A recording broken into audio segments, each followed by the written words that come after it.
So let me bring it to the desk. Kathleen Parker, those four, I think the one thing I grabbed from this is like there's no one front runner, but I think we know what the top tier is. And the top tier right now is Bush and Walker.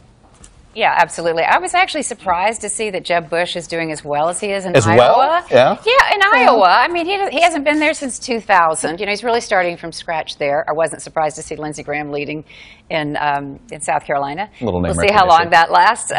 But, you know, the thing that I think is interesting is Huckabee's place in that top four, because I don't know how long that will hold. Because one thing I've heard from social conservatives is they're finally going to follow the William F. Buckley rule, which is you nominate the person who's most conservative but also is most electable. And so I don't know where Huckabee fits into that calculation. Well, Joe, if we look at it, and there's sort of the four, right? You have your sort of the insider, the governor, the evangelical, and the libertarian, right? And so the question is, which one of them, I guess, could eat into the most of the other guy's support here? And that's what this comes down to? Well, it really does, but you have three I won't say moderate, but establishment Republicans who are going to cut each other up.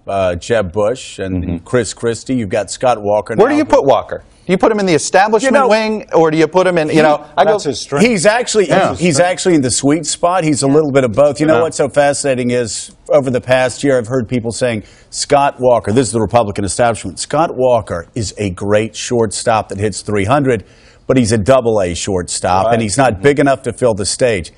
He's moved on to AAA, and he's about to go into the bigs. There are a lot of people in the Bush camp surprised that he's doing as well as he's doing. It's interesting in April when on the Democratic side. Look, we tested. Nobody's popping. I mean, this is Hillary's nomination. This is not going to be competitive the way, despite all the push polls that Elizabeth Warren supporters push around. But Chuck, at this moment, it's Hillary Clinton's stage. But you never know; anything can happen. But she is the rock star for the Democratic Party, and I've always said this, and I say this now: when Barack Obama leaves the office, there's going to be a lot of air let out of that balloon, because you either love to love him or love to hate him, and Democrats are going to try to find somebody to bring back that love to hate or love to love, and also and even Republicans, and also that first kind of thing. So I think she's got it for a while, and we'll see what happens. Anything can happen. David, very quickly, who's the Republican Hillary Clinton should want to face in that Bush or Walker? If she had to pick between those two.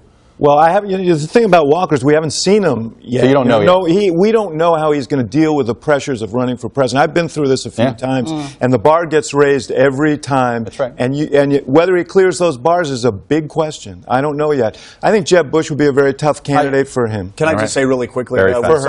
We saw Rand Paul stumbling early. Scott Walker has been through 3 tough fights in a really blue state in 4 years. It's not about the stumble. It's not about the stumble. It's still double-A, triple-A. We'll see what the major. That's right. It's not about the stumble. It's how you recover, and the guy who knows how to recover best will probably end up the nominee.